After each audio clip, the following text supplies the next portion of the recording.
퓨전TV 시청자 여러분, 안녕하세요. 반갑습니다. 해외 선물 쉽게 하자 허생입니다. 지난 영상에서는 다양한 매매 기법들의 장단점을 비교 분석해 보고 전략을 수립하는 방법에 대해서 살펴보았습니다. 이번 시간에는요, 내가 직접 만들어 놓은 나만의 차트로 수익을 낼 수 있는 실전 테크닉 그 부분을 살펴보도록 하겠습니다.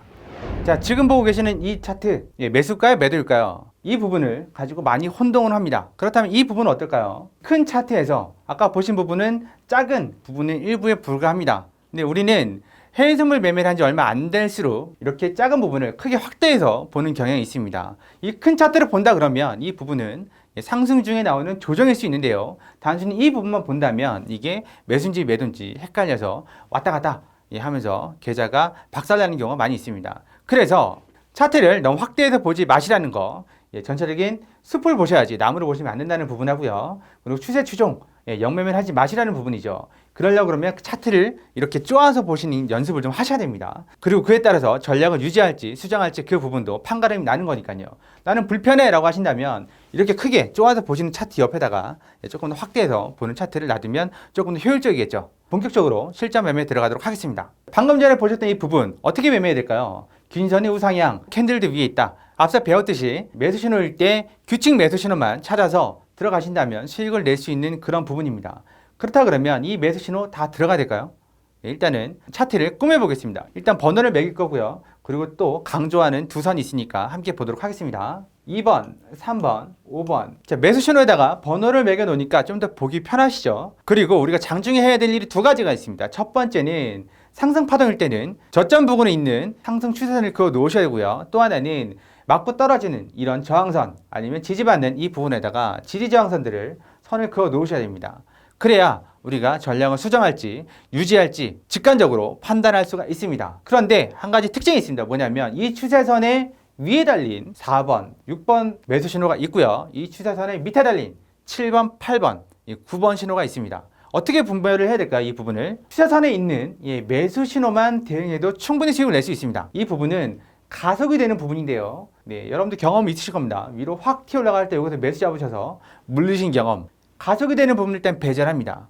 그래서 4번 신호, 6번 신호는 우리는 대응을 하지 않도록 할게요. 그리고 7번 신호, 추세선 밑으로 내려왔으나 저점을 깨지 않고 있죠, 지금.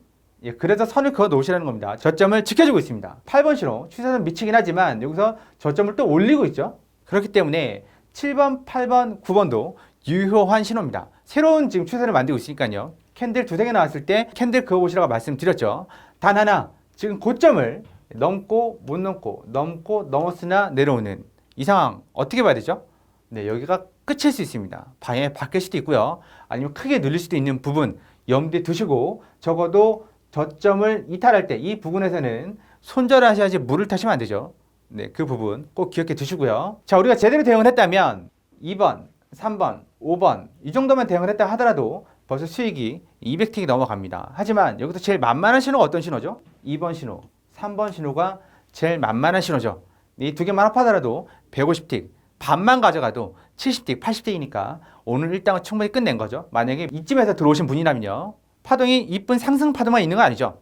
아까 그 뒤로 이렇게 쭉 떨어지는 모습입니다. 이건 어떻게 대응해야 되죠? 기준선이 밑으로 가고 있고 캔들도 밑에 달려 있으니 당연히 규칙 매도 신호 찾으시면 될 겁니다. 아까와 똑같이 매도 신호의 번호를 매겼고요. 또 하나는 추세선, 캔들 두세 개 나오면 그을 수 있다고 말씀드렸죠. 추세선을 쭉 그었습니다. 그리고 또 하나는 지지저항선, 매도니까 밑에 있는 게 저항선이 되겠죠. 저항선을 그었습니다. 이럴 때 추세선에다 벗어나는 가속되는, 그러니까 한마디로 더 깊게 내려오는 4번은 대응하지 않기로 말씀을 드렸습니다. 지금 이 상황에서는 4번도 수익이 나지만 우리는 일단 원칙이라는 걸 세우기 위해서 4번은 대응하지 않고 나머지 이쁘게 추세선을 맞고 떨어지는 신호만 대응하도록 하겠습니다. 자, 그 결과는요. 70틱, 190틱, 30틱 이 부분은 대응하지 않기로 했고 160틱 이렇게 수익이 납니다. 이 중에서 제일 만만한 신호가 어떤 신호인가요? 3번이 제일 만만합니다. 4번 가속이 되는데 여기에 물리신 분도 많이 있죠. 매도 신호 물리지 마시고요. 또 하나는 5번 괜찮은 신호긴 하지만 이게 저점을 살짝 들어 올렸거든요. 그런 부분이 헷갈리시면 대응 안 하시면 됩니다. 그럼 제일 만만한 3번만 들어가더라도 반만 가져가도 한 100틱 정도 수익을 챙길 수가 있습니다. 내가 만약에 이 뒤로 들어왔다면요. 이 파동이 다 끝나고 들어왔다면 또 다른 규칙 신호를 찾으시면 되겠죠. 그 부분 살펴보도록 하겠습니다. 파동이 아까처럼 이쁘게 상승하고 이쁘게 하락하는 파동만 있는 게 아닙니다. 우리는 이런 파동을 장중에 수시로 만납니다. 그리고 장중에 수시로 잘못 대응해서 계좌에 손실이 나는 경우도 있습니다. 그럼 이 신호들, 이렇게 혼조세가 강한 이 부분들 어떻게 대응을 해야 될까요? 똑같이 우리는 규칙 신호로 대응하시면 됩니다. 자, 지금 보고 계시는 차트 내려오다가 여기서 들어 올렸다가 여기서 쭉 내리는 이런 모습입니다.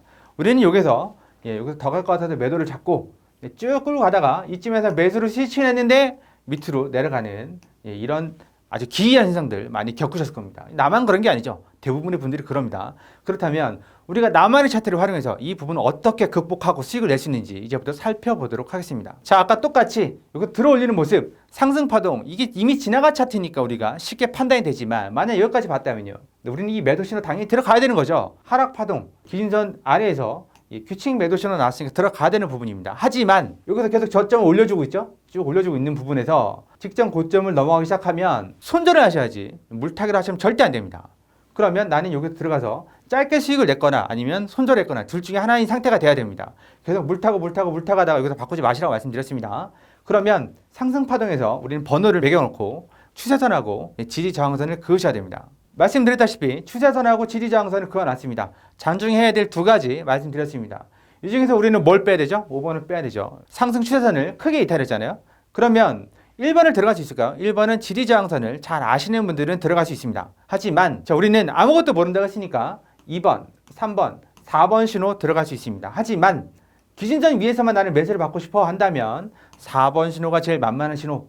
이 신호만 들어가더라도 이만큼 수익을 가져갈 수 있으니까 적은 수익은 아닐 겁니다. 그리고 이 부분을 찍고 고점을 찍고 내려올 때는요, 당연히 저점이 계속 낮아지고 있으니까 이 부분들은 당연히 들어가시면 안 되는 부분이죠. 자, 방금 규칙 매수 신호로 대응한 결과입니다. 60틱, 50틱, 110틱, 40틱 수익이 났습니다. 우리가 제일 만만한 신호가 어떤 신호라고요? 4번 신호. 네, 여기서 반만 가져가도 50틱, 60틱 내가 이 시간대 11시 50분에 들어왔어도 충분히 수익을 낼 수 있습니다. 아까 앞서서 큰 파동이 나온 부분들을 너무 아까워하지 마세요. 지금 이 자리에서도 수익을 낼 수 있는 부분이니까요. 자, 여기에서 나는 매매를 하지 않고 계속해서 매매를 해 나간다면 어떻게 대응을 해야 될까요? 기준선 위니까 매수 대응하는 게 더 유리하긴 하지만 계속해서 저점을 이탈하고 있습니다.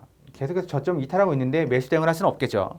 그렇다 그러면 매도 대응을 해야 되는 상황입니다. 매도 신호가 연속해서 출현한다면 2개, 3개 나왔을 때 뭘 하시라고요? 추세선을 그으시라고 말씀드렸습니다. 고점과 고점을 이어야 되는 거겠죠. 그리고 또 하나, 지지 저항선을 그으시라고 말씀드렸습니다. 내 전략을 수정해야 될지 계속 유지해야 될지 그 필요를 한눈에 볼 수 있으니까요. 그러면 이렇게 이쁘장하게 추세선을 맞고 떨어지는 매도 신호가 나옵니다. 이 중에서 우리가 버릴 만한 신호가 있을까요? 이번에는 공교롭게도 다 들어갈 수 있는 신호네요. 이 중에서 제일 만만한 신호가 어떤 신호인가요? 당연히 7번이겠죠.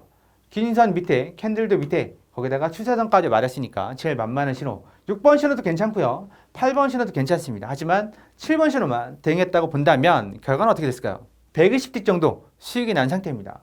6번, 8번 아깝긴 하지만요, 내가 제일 만만해 보이는 신호 하나만 찾아도 우리는 이 정도 수익을 낼 수가 있습니다. 그렇다면 내가 11시 50분에 들어와서 지금까지 12시 반까지 한 40분 정도 매매를 하면서 아까 그 파동 아까워하지 말고 낸 수익들 얼마나 될까요? 여기서 제일 만만한 신호 매수 4번 그리고 매도 7번만 들어가셨어도 매수 100틱, 매도 100틱에서 200틱 정도 수익을 낼 수가 있습니다. 근데 반만 가져가더라도 100틱 정도 수익, 꽤 괜찮은 수익 아닌가요? 한 40분 정도 매매했는데요. 자, 오늘 영상 정리하겠습니다. 나만의 차트, 나만의 기준으로 전략을 수립해서 매매를 한다면 그 어떤 기법보다도 더 효율적으로 수익을 낼 수 있습니다. 그리고 장중에는 두 가지를 해야 된다고 말씀드렸습니다. 추세선을 긋는 거, 그리고 지지저항선을 긋는 거 수시로 연습을 하시고요. 그래야 내가 전략을 계속 유지할지 수정할지 한눈에 판단할 수 있다고 말씀을 드렸습니다. 만약에 전략의 수정이 필요하다면 머뭇거리지 마시고 그 즉시 수정해서 대응하시는 게 가장 효율적이고 효과적인 방법입니다. 손절을 하는 게 리스크한 게 아니라 손절을 하지 않는 게 더 큰 리스크가 될 수 있다는 부분 꼭 유의하시고요. 오늘 준비한 영상은 여기까지입니다. 더 궁금하신 내용은 하단에 노란 톡방 클릭하고 들어오시면 친절하고 구체적으로 알려드리도록 하겠습니다. 다음 시간에 뵙겠습니다. 함께 해주셔서 감사합니다.